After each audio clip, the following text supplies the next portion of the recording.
weak by pulling down the strong. Those are the words of Calvin Coolidge, who understood that property is a means of production within an economy. The Coolidge family themselves succeeded economically because of strong property rights. For example, his grandfather had a farm and his father had a general store. Without that, he would not have been able to receive the education and resources that it took to make him successful. Those same ideals apply to economies and countries as a whole. So, firstly, I'm going to be providing some definitions to frame this round. Property rights: exclusive authority to determine how a resource is used, and strong, not likely to break or damage. Now, I'm going to be providing two substantive arguments with that information in mind. So in this round side, government's going to be focusing pretty heavily on how strong property rights are going to be helping businesses to flourish, creating jobs, and creating more services and products that are going to be bolstering an economy. So my first substantive argument is that strong property rights are going to be supporting physical property, which is a means of production. So land is a means of production. Owners and investors should feel safe to purchase land, or else they're going to take their money overseas or elsewhere. So if they're not in a region that has safe property rights, they're not going to feel safe investing in tracts of land that are then going to give back to the economy, because land is a means of production. So you can employ people on a farm, you can create resources when you're farming, and so whenever you own land, you can build things on that land, you can cultivate that land, and that's going to go directly back to the economy. You're creating jobs, you're creating products, you're creating services, and all of these things directly help economies.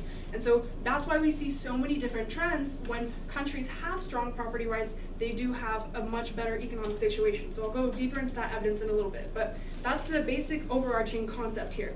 So land is a direct means of employment, and it's a direct means of creating services and products.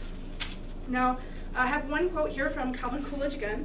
"I want the people of America to be able to work less for the government and more for themselves. I want them to have the rewards of their own industry. This is the chief meaning of freedom. Until we can reestablish a condition under which the earnings of the people can be kept by the people, we are bound to suffer a very severe and distinct curtailment of our liberty." So what he's trying to say here is that it's a civil liberty, that it's a human right to have this property, to have this land, and then to have economic freedom to pursue your own desires. As long as you're not overstepping any legal boundaries, you should have the freedom to build a business, have a successful business. Nobody should be impeding on your rights and randomly taking your things away so that you cannot have that economic success. That is the American dream. So when you have a family like the Coolidge family that was able to rise over generations to have such economic success, that was a direct result of those property rights. So I'd like to go back a little bit to what you were saying earlier about how, if you have your own land, then you can have people working on your land, you can cultivate your own crops. Wouldn't you say that agriculture is a very small percentage of our nation's employment at this point? Right. I didn't mean to focus too heavily on agriculture. For some countries, that is a very large means of production within the economy, but land is also something that you can build things upon. So like when you have a school, when you have a store, when you have a company, you have to have land to build things on. In order to have a successful business, you have to have that land. So that's a really large part of succeeding economically as a business, as a corporation, or even just as an individual.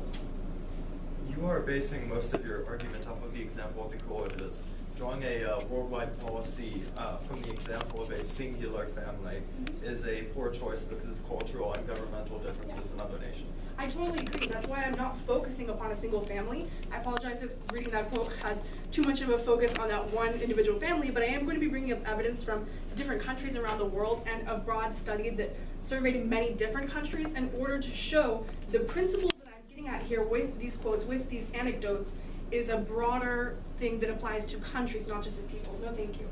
So, strong property rights contribute to strong economies greatly, and I will be providing some evidence in just 1 minute. So, with this information in mind, my second substantive argument is that intellectual property is also protected by strong property rights. This has great impacts.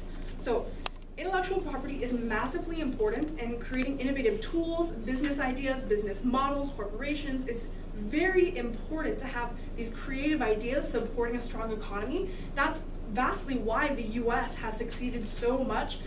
So many different inventions have come out of the US over the years. We've seen so many great business models, and then the rest of the world starts to copy those models, and that's how we see this global market emerging where everybody has these amazing business ideas. So inventions, creativity, innovation, all of these things directly support the growth of businesses and employment, which then goes back to creating a strong economy. So, for example, countries like Singapore rely on this. So if you look at the property rights index and you see that Singapore has very strong property rights, you also see that Singapore has a very high economic level of productivity. And so it's not just countries like this, there's a broader study here. So if you look at the Economic Freedom of the World reports, you see that nations in the top quartile of that list have a much higher GDP per capita, and that they also have a lot of economic growth and freedom. And so when you look at studies like these, and when you look to examples such as Singapore, you see that property rights are directly linked to success. So the logic behind this is what I was saying back with land and what I'm saying now with intellectual rights. So the reason that these numbers are occurring is because of the safety of these property rights. So if we took away property rights, it's not as if there's other factors going on that are more important. You know, it's absolutely necessary. 1 minute.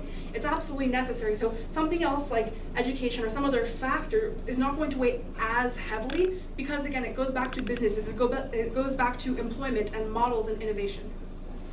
So you talked about the correlation between Singapore's high levels of strong property protection and their their GDP. Mm-hmm. So how would you explain a country like Kuwait, which has very low or maybe even weak protection of property rights, whereas they still have the same GDP per capita as Singapore?